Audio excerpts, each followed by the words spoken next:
Good evening, everyone. I am here with you this evening, and I mentioned this briefly, and I'm sorry that the lighting is kind of skewy. I'll kind of sit back a little bit here. Maybe it'll help. I don't have the proper lighting in this room for what I'm doing, but you'll see this. What if I had this set up here? And a psychomantium. Um, it's really a form of mirror scrying, if you will, but it's a very unique specialized form that's had quite a bit of success. Would you like to have a word with your long departed mother? How about experience a hug from your deceased grandfather by using an ancient technique called a psychomantium? This technique involves gazing into a large mirror in order to receive after death communications. And that's abbreviated ADCs, by the way, from deceased loved ones. The great prophet Nostradamus used such a reflective device to experience out of body travels into the future. So, this, what I've got in my hands here, is getting you set up to go into the Psychomanteum. We have a portable Psychomanteum. And I'm just going to kind of go over this with you because we're now offering that. We'll bring it to you, believe it or not, to your house, to your event, to your party. Are you having a special kind of party? We will be glad to bring our Psychomantium to you. And this is based on Raymond Moody's method to induce these after-death communications. And he is the expert, believe me, in the 20th century and 21st century. Dr. Raymond Moody lives over in Anniston, Alabama. He's the one that back in the 70s coined the term NDE, near-death experience. So clearly he is the 20th century expert on this. So I'm just going to kind of go over this. And this is something that if we were to set this up, if you were to call us and want us to bring the Psychomantium to you, to your house, for a private party, for an event you're having, whatever. Maybe you've got some anniversary, or maybe you're grieving and you need some comfort. You need some consoling. Any number of reasons a person would want to use a Psychomantium, and we will gladly oblige. We have it set up. It's portable. We'll bring it to you. We set it up in your house, in your garage, at your event, and you can call us. I'll put the phone number up there. It's 888-501-6689, and we'll go over that again over and over, and I'll flash it on the screen. But I want to leave the Psychomantium word up here, at least for a while. So there's a series of things you have to take in consideration when you're preparing to enter a Psychomantium to get the best effect out of it. Food. You want to get into a serene state of mind by eliminating caffeine and dairy products the day before the encounter. And we'll go over this. And we'll remind you and we'll work with you all the way through this. We'll send you texts and emails to remind you as we come close to the date that you've reserved the Psychomantium. And we will coach you and facilitate this for you. So you'd want to eat simple foods, such as basically fruit and vegetables. We would need to find the quietest possible location in your house, which could be the garage. And suggested probably late at night when the phone would not ring to disturb you and there would not be traffic on the street in front of your home and that sort of thing, or wherever we plan to do this. Quiet, serene. We'd want to have the phones turned off, cell phones off, and of course, no alarms, no clocks, no disturbance whatsoever. You would not want to wear any jewelry. You would not want to even wear your wristwatch. You would want loose, comfortable clothing, similar to what I'm sitting in here. Very comfortable, very loose. We provide the mirror. We set the room up for you. You don't have to worry about how all that goes. It'll be complete. We include the chair, the total setup, plus facilitating and coaching you through this process. We would encourage you ahead of time, within 48 and 24 hours, we would be getting you prepared for this. We would create the mood by soothing you,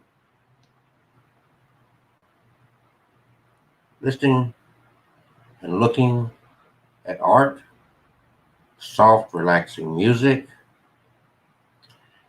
put you in a stimuli for total awareness. And then we would want to work on making sure that you have memories lined up with this. We would encourage you to gather up photographs and personal items of the departed loved one that you want around you, to touch them and remember your loved one fondly. It's important to imprint that person firmly in your mind, and doing so shouldn't be difficult, should it? A family album filled with great memories stirs up the conscious as well as the unconscious mind. Family films and videos do the same thing. Sometimes articles of clothing associated with the person, a hat they wore. Such items as fishing poles, woodworking tools, chess sets, pipes, glasses, whatever this loved one was into, and mementos that you may have from their life, or that would reflect their life, even if it didn't personally belong to them. It's best to do this in the twilight of the day. We light a candle, but we've got the Psychomanteum set up that we'll put in your house, put at your location, so it will be dark. Because we're going to put a little ambient light, dim light.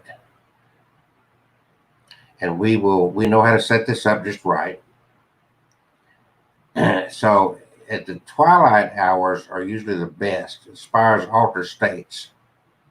And later when you become more proficient, which we encourage you to do this more than once to get the most out of it.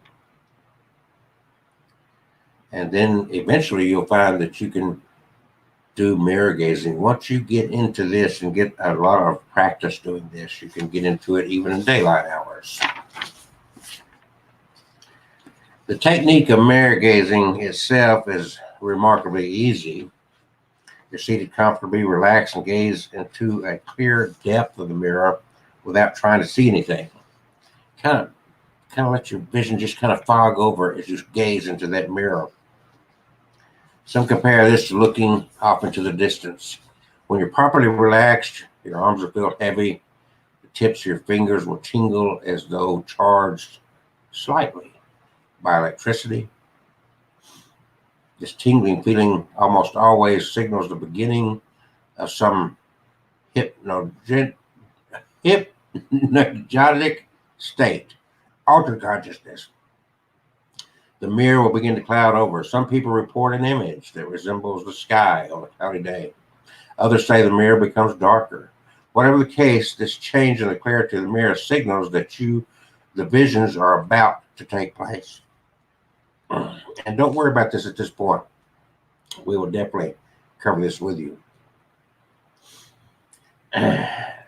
Don't direct the experience at first or pose particular questions when the visions appear. It's best to sit back, relax, and watch them unfold in a passive way, just as if you were just viewing, not interacting. Attempting to guide the images decreases the likelihood that one will see images in the mirror at all. So after you become more adept at mirror gazing, putting specific questions to your mind before entering the trance state could be helpful, especially if your object is self-exploration or self-understanding. Attempting to direct images after they have begun will usually cause them to fade away.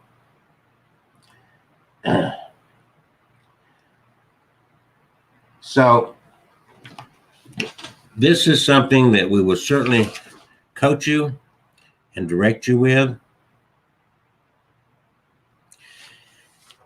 Tom Stoppard said, "Every exit is an entry to somewhere else.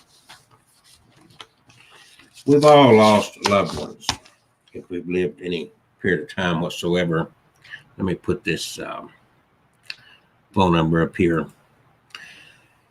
And we all go through a grieving process. We miss our loved ones. We're concerned about what happens at death. Where are our loved ones? Do they continue to exist? These are all questions that most people have. And for the purpose of healing, of closure, this can be good. Different people have different experiences with this. We can never suggest to you what your experience is going to be. Some people do have this connection with a loved one. Some people have a visual. Some people have an audio. Some people have both. Some people just have a meditative state where they zone out. But your chances of having a personal experience on a level of seeing, being touched, or hearing a loved one is enhanced by doing this more than one time. Some people can go into it immediately. Other people have to kind of, the first time they may be a little bit nervous. You got to get comfortable with it. So it may take more than one experience, 2 or 3 times, to get into a comfort level to really, really get the most out of this. So again, if you're interested in us setting up and facilitating an experience with Psychomanteum at your location, it doesn't matter where, we will work with you. 888-501-6689. Or you can, of course, message us here on Facebook, Abnormal Alabama. Or, of course, you can message us on YouTube at Abnormal Alabama. And again, there's no certainty as to what the effect will be on you. Some people, it's like going into a hypnotic state. Some people are easy to hypnotize. Other people are difficult. And it's according to your state of mind and your ability to get in this state as to what you'll get out of this. If you'll look over here at this face of this woman in this mirror, and you can tell by the expression on her face where she is. She's seeing these 2 figures in this mirror, and she clearly is gazing there, and you can see that she's in this state of mind, and that's where you want clearly to be. Let me share a couple other things with you here, just for the sake of argument. Okay, so here's the same situation. The only thing wrong with this image that we see here is that he is staring directly into the mirror. We don't situate you to where you stare directly into the mirror. We situate where you don't see your own reflection in this mirror. So that one is not quite accurate. This one is a little bit better because she's off-centered, and her gaze, looking in the mirror there. So it's called a Psychomanteum, and we use it according to the findings of Dr. Raymond Moody, who is considered the 20th century expert on this. And he's the one that more or less resurrected this process from ancient times, and I mean from thousands of years ago. So remember, 888-501-6689, and we will more than gladly bring this to you. I'll be happy to work with you on this so that you can find comfort, so that you can find closure and peace after you've lost or you're missing some loved one. I hope everybody has a good Thursday night. We're going into Friday tomorrow. Whenever you watch this, enjoy, and remember, peace and love.